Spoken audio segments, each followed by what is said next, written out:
ಇನ್ನು ಕೇರಳದಲ್ಲೂ ಕೂಡ ಸಾಕಷ್ಟು ಅನಾಹುತ ಆಗ್ತಾ ಇರುವಂಥದ್ದು. ದೇವರ ನಾಡು ಅಂತ ಕರಿತೀವಿ, ಆದರೆ ಅದೇ ದೇವರ ನಾಡಲ್ಲಿ ಭೂಕುಸಿತದಿಂದಾಗಿ ಸಾಕಷ್ಟು ಸಮಸ್ಯೆ ಅಂತೂ ಎದುರಾಗ್ತಾ ಇದೆ. ಇದರ ಜೊತೆಗೆ ನಿಜವಾಗ್ಲೂ ಕೂಡ ಈ ಕೇರಳದ ವಯನಾಡಿನಲ್ಲಿ ಗುಡ್ಡ ಕುಸಿತ ಕೇಸಿಗೆ ಸಂಬಂಧಪಟ್ಟಂತೆ ವಯನಾಡಿನಲ್ಲಿ ಈಗಾಗಲೇ ರಾಹುಲ್ ಅವರು ಕೂಡ ಬಂದಿದ್ದಾರೆ, ಪ್ರಿಯಾಂಕಾ ಗಾಂಧಿ ಅವರು ಕೂಡ ಭೇಟಿಯನ್ನು ಕೊಟ್ಟಿದ್ದಾರೆ. ಅಂದರೆ ಅಲ್ಲಿಂದನೇ ಸ್ಪರ್ಧೆ ಮಾಡಿರೋದು.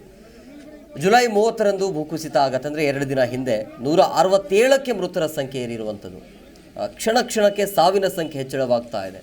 ಮೆಪ್ಪಾಡಿ ಸರ್ಕಾರಿ ಶಾಲೆಯಲ್ಲಿರುವಂಥ ಸಂತ್ರಸ್ತರನ್ನು ರಾಹುಲ್ ಗಾಂಧಿ ಅವರು ಬಂದು ಭೇಟಿಯನ್ನು ಮಾಡಿದ್ದಾರೆ. 2 ಪರಿಹಾರ ಶಿಬಿರಗಳಲ್ಲಿ ಸಂತ್ರಸ್ತರಿಗೆ ಸಾಂತ್ವನವನ್ನು ಹೇಳಿರುವಂಥದ್ದು. 2 ದಿನದ ಹಿಂದೆ ಇದ್ದಕ್ಕಿದ್ದ ಹಾಗೆ ಜಲಪ್ರಳಯ ಆಗತ್ತೆ, ಭೂಕುಸಿತ ಆಗತ್ತೆ.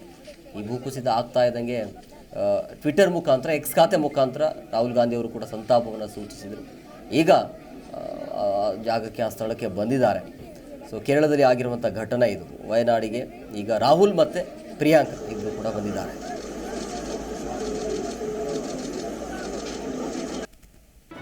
ಜಿ ಕನ್ನಡ ನ್ಯೂಸ್ ಈಗ ನಿಮ್ಮ ಮನೆಯಲ್ಲೇ ನೋಡಿ. ಎಲ್ಲ ಕೇಬಲ್ಗಳಲ್ಲಿ ಈಗ ಲಭ್ಯ.